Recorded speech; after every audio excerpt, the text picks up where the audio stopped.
प्रिय किसान भाइयों, अन्नदाताओं, श्रीमुख किसान चैनल से आज आपको राइजोबियम कल्चर के बारे में आप बताऊंगा। बहुत सारे सूक्ष्म जीव भूमि में रहते हैं, वो मेरे लिए लाभकर भी होते हैं और कुछ रोगकारक होते हैं जो पौधों में बीमारियां भी उत्पन्न करते हैं।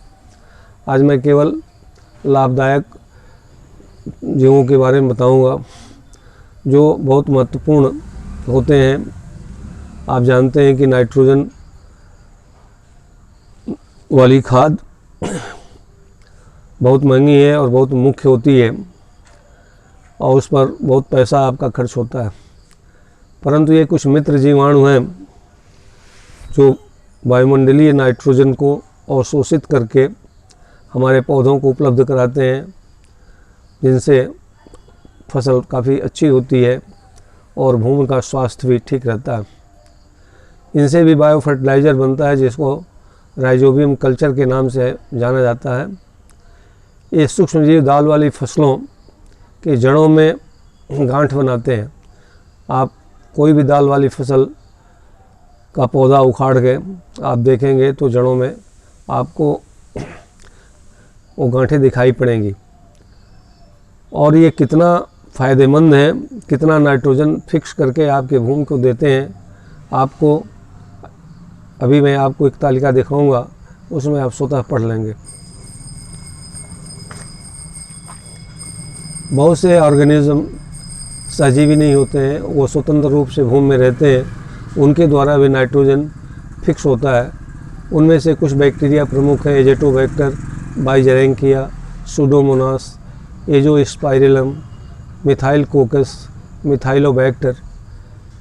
ये बैक्टीरिया एक साल में 1-1.5 किलो नाइट्रोजन प्रति हेक्टेयर की दर से फिक्स करते हैं।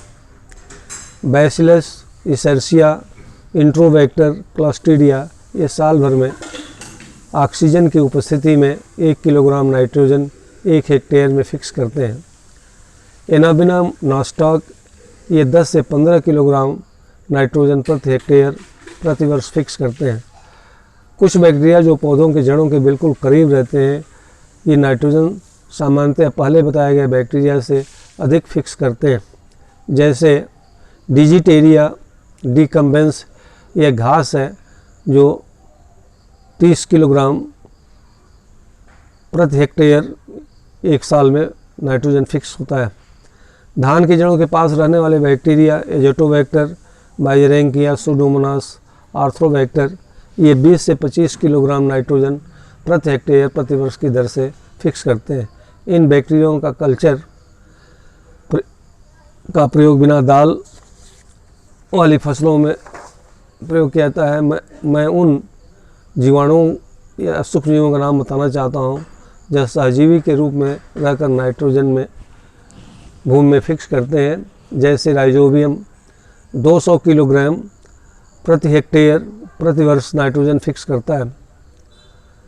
कुछ तो अलग सहजीविता की दशा में 500 kilogram nitrogen per hectare per year fix करते हैं।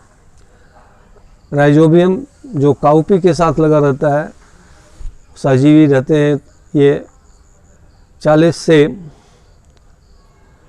200 किलोग्राम यूरिया प्रति हेक्टेयर पर ईयर फिक्स करते हैं। राइजोबियम काउपी के साथ जब लगा रहता है तो ये 200 से गड़बड़ हो गया।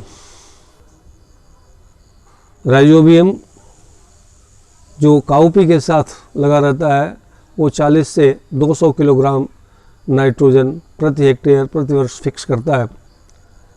इसके अलावा मांस है, एजोला है, फर्न है, लाइकेन है, ये भी नाइट्रोजन फिक्स करते हैं। ये 100 से 200 किलोग्राम नाइट्रोजन प्रति हेक्टेयर प्रति वर्ष फिक्स करते हैं।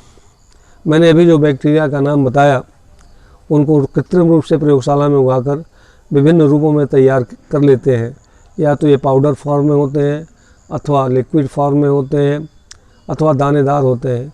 इन पदार्थों का प्रयोग उन बीजों में नहीं किया जाता जिसमें कोई सामान्य रसायन लगे रहते हैं, चाहे वो कीटनाशी हो या कवकनाशी, क्योंकि ये रसायन राइजोबियम में उपस्थित सूक्ष्मजीवों को मार डालते हैं, जिससे कि इनका असर आप नहीं देख पाएंगे। हाँ ये तो बोल दिया।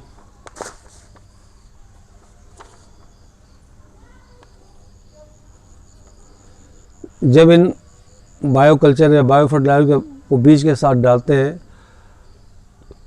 तो इनका प्रभाव निम्न कारणों से नहीं दिखाई पड़ता है। नंबर 1, ऐसा इसलिए होता है कि बैक्टीरिया का प्रकार जिस जाति पर प्रयोग किया जाता है उस पर गांठ बनाने और नाइट्रोजन फिक्स करने में असमर्थ होते हैं, क्योंकि ये अलग अलग पौधों के लिए अलग अलग होते हैं। यदि गलत राइजोबियम जो दूसरे पौधे के लिए है दूसरे पौधे पर लगा दिया जाता है तो ये काम नहीं करता है। दूसरी चीज़ ये है कि ये राइजोबियम जहाँ बनता है वहाँ से लंबी दूरी तक परिवहन जब इसका करते हैं तो ये ख़राब होने लगते हैं, और उस समय जब इनका प्रयोग किया जाता है तो इनका प्रभाव अच्छा नहीं पड़ता है। उन भूमियों में जहाँ दाल वाली फसलों की खेती लगातार होती रहती है वहाँ इनकी ज़रूरत नहीं होती है, अतः इनका प्रभाव नहीं होता है। कुछ भूमियों में जिनमें नाइट्रोजन अधिक होता है और फास्फोरस, बोरान, मॉलिब्डेनम कम होता है, अथवा वो पौधा कमज़ोर होता है तो इसका प्रभाव नहीं दिखता है। जिन भूमियों में राइजोबिया नहीं होता है वहाँ राइजोबियम कल्चर को डालना आवश्यक होता है। जहाँ भूमि में नाइट्रोजन फिक्सर होते हैं वहाँ विशिष्ट पौधे में विशिष्ट राइजोबियम कल्चर की आवश्यकता होती है। जैसा कि अभी मैंने बताया कि अलग अलग राइजोबियम अलग अलग पौधों के लिए प्रभावी होते हैं। यदि ऐसा नहीं होता है तो ये निष्प्रभावी हो जाता है। जहाँ नॉन नाइट्रोजन फिक्सिंग प्रजाति के बैक्टीरिया होते हैं वहाँ फसल बदलने पर नई प्रजाति को इनाकुलेट किया जाता है। ये पौधे अधिक विशिष्ट होते हैं। इनाकुलेशन से उपज बढ़ जाती है और एक कई वर्षों तक नाइट्रोजन स्थिर करते रहते हैं। जहाँ ज़्यादा राइजोबियम नहीं होते हैं वहाँ कम से कम 100 से 1000 राइजोबियम 1 ग्राम कल्चर में होना चाहिए या उस भूमि में होना चाहिए। उसमें उनमें इनाकुलेशन आवश्यक होता है।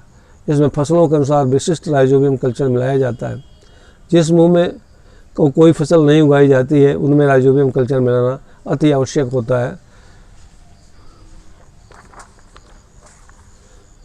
राइजोबियम का प्रयोग किसान भाई 2 प्रकार से कर सकते हैं। राइजोबियम कल्चर के प्रकार और समस्या के अनुसार इनका प्रयोग होता है। राइजोबियम कल्चर अधिकांशतः बीजों पर जीवित अवस्था में पहुंचाए जाएं तो अच्छा रहता है। डायरेक्ट मेथड, सीधे तौर पर कैसे आप प्रयोग करेंगे?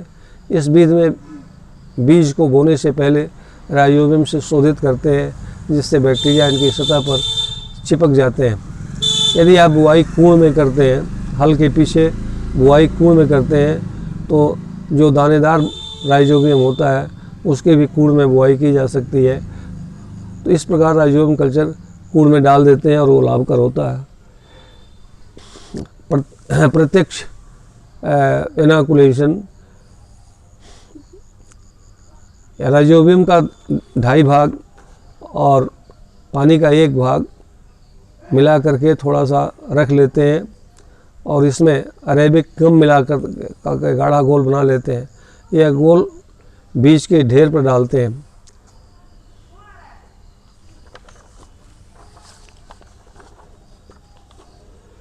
फिर इस घोल को ठीक से मिलाते हैं जिससे प्रत्येक बीज पर चिपक जाए।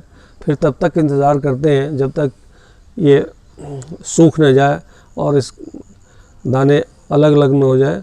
यदि दाने झुंड बना लेंगे तो बुआई में असुविधा होगी। जब इस राइजोबियम कल्चर का प्रयोग करते हैं, अम्लीय भूमि होती है तो उस अम्लीय भूमि में चूना मिला देने से ये ज़्यादा लाभ करता है और पौधे नोड्यूल ज़्यादा बनाते हैं। यह कार्य छाए में करना चाहिए जहाँ ठंड हो। जिस बर्तन में मिलाया जाए उसका सतह स्वच्छ हो। यदि बीज को सीड ड्रिल में बोना हो तो सीड ड्रिल ठीक तरह से साफ़ हो। यदि किसान भाइयों को इसका फ़ायदा देखना हो तो अलग से बिना राइजोबियम मिले बीज को अलग से बगल में उगाएं और उसका लाभ और हानि पता करें। पहले से रसायन द्वारा उपचारित बीज में राइजोबियम को नहीं मिलाया जाना चाहिए। पहले से उपचारित बीज है तो पहले बताए गए सभी सावधानियों का पालन करना चाहिए। अप्रत्यक्ष विध, इस विध में इनोकुलेंट को सीड से अलग रखते हैं। यह उस समय अत्यंत आवश्यक हो जाता है। जैसे भी आपको मैंने बताया कि बीज के साथ मिला करके राइजोबियम डालिए, लेकिन अब मैं जो बताने जा रहा हूँ जिसको अप्रत्यक्ष विधि कहते हैं, इसमें राइजोबियम को सीधे बीज के साथ न डाल करके थोड़ा दूरी पर डालते हैं। यह तब आवश्यक होता है जब बीज पहले से किसी रसायन से शोधित होता है। यदि उस बीज के साथ राइजोबियम को मिलाया जाएगा तो वो रसायन इसके लिए नुकसानदेह होगा, क्योंकि वो जीवित कोशिका होती है और जब उन रसायनों के संपर्क में ये आएगा तो इसकी मृत्यु हो जाएगी और इसका फ़ायदा आपको नहीं होगा। कुछ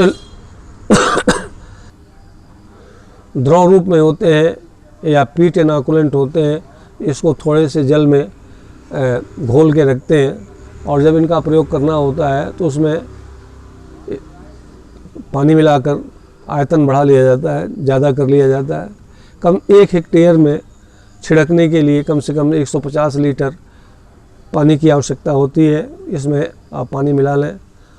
आवश्यकता पड़ने पर जो छिड़काव की मशीन है उसको भी समायोजित करना पड़ता है, एडजस्ट करना पड़ता है कि 150 लीटर में पूरे खेत में वो छिड़का जा सके। माइक्रो इनोकुलेंट भी होते हैं। यदि हाथ से बुआई की जाती है तो कूड़ अथवा सीड होल के साथ ही इन दानों को डाल देते हैं उस होल में जो बीज के पास हो जाता है। सभी यंत्र किसी भी प्रकार के रसायन से मुक्त होना चाहिए अथवा स्वच्छ होना चाहिए। किसान भाइयों को मैं बताना चाहता हूँ, हमेशा यह ध्यान रखें जब जैव खाद में राइजोबियम कल्चर सूक्ष्म जीव काट दो। किसान भाइयों को एक बात विशेष तौर पर नोट कर लेना चाहिए कि ये जो राइजोबियम कल्चर है इसमें सूक्ष्म जीव जीवित अवस्था में रहते हैं। ये अत्यधिक तापक्रम और रसायन के संपर्क में आएंगे तो इनकी मृत्यु हो जाएगी और फिर इनका कोई काम नहीं रह जाएगा। किसान भाइयों, ये जो वीडियो आपके सामने प्रस्तुत है इसको शुरू से आखिर तक देखें। देखने के बाद यदि आपको अच्छा लगे तो लाइक करें और शेयर करें और दूसरे किसान भाइयों को भी बताएं जिससे कि वो लाभ प्राप्त कर सकें। यदि आप राइजोबियम कल्चर का प्रयोग करते हैं तो नाइट्रोजनस फर्टिलाइज़र आपको कम खरीदना पड़ेगा, आपका पैसा बचेगा, आपकी भूमि का स्वास्थ्य ठीक होगा, आप अच्छी फसल प्राप्त करेंगे। धन्यवाद। मैं आपसे अनुरोध करूंगा कि इस वीडियो को लाइक करें, शेयर करें और सब्सक्राइब करें और दूसरे लोगों तक पहुंचाने का प्रयास करें। यदि आपको कोई दिक्कत हो, कहीं परेशानी हो इस वीडियो में तो आप निसंकोच कमेंट करें जिससे कि मैं आपके समस्या का निराकरण अगले वीडियो में कर सकूं। धन्यवाद।